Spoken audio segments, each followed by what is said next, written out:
You know, some stories are so strange, they almost feel like they're not real. Like a parable. Well, this is one of those stories. And here's the thing, it might just be about you. So let's kick things off with a true story.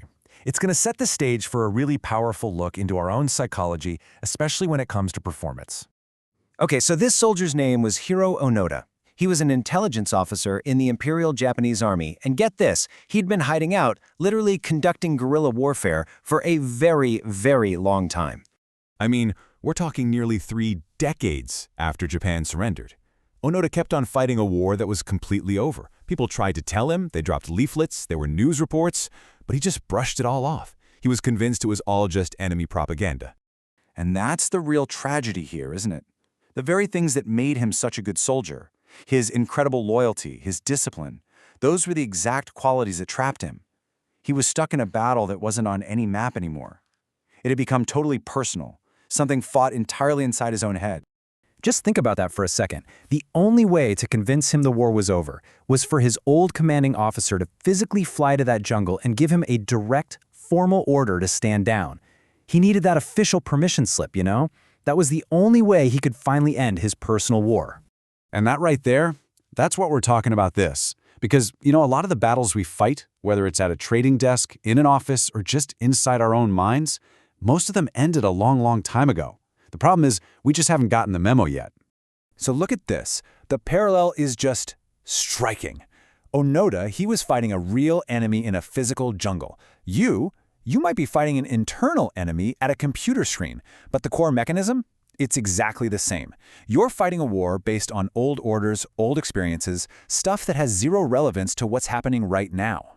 So what do these old battles even look like in our lives? Well, they're not just dusty old memories. Think of them more like active computer programs running in the background of your mind. It's that nagging voice of a critical parent. It's the sting of that business that failed. It's that feeling that you're just average. All of that stuff masquerades as logic in the moment, but really, it's just the fallout from a conflict that's already over. And this is how that programming shows up in real time. If deep down you believe you don't deserve a huge win, guess what? You'll cut it short. If you're terrified of scarcity, of missing out, you'll constantly jump into trades even when sitting on your hands is the smartest move. And if you're petrified of looking like a failure, well then your goal isn't really to make money, it's to avoid being wrong. Huge difference. Okay, so what is this invisible force that's sabotaging our best laid plans? Well, there's a really powerful concept from psychology that just nails it. The famous psychiatrist Carl Jung had a name for it, the shadow.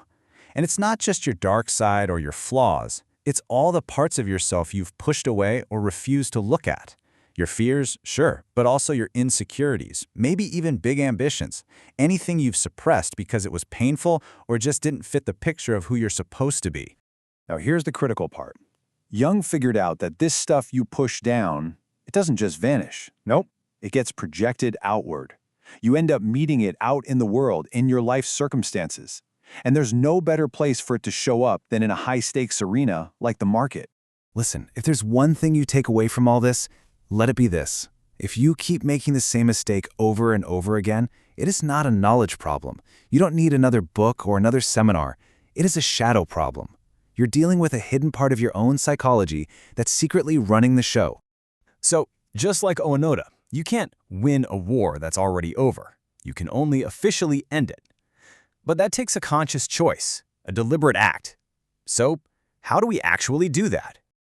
All right, here's the simple 3-step process. First things first, you got to take inventory. Look for the recurring losses. I'm not talking about random one-off mistakes. I mean the same type of mistake that just keeps popping up, maybe wearing a different costume each time. That pattern, that's a huge clue. It's pointing directly at something that's unresolved. And this is where most of us get it wrong. We ask the wrong question.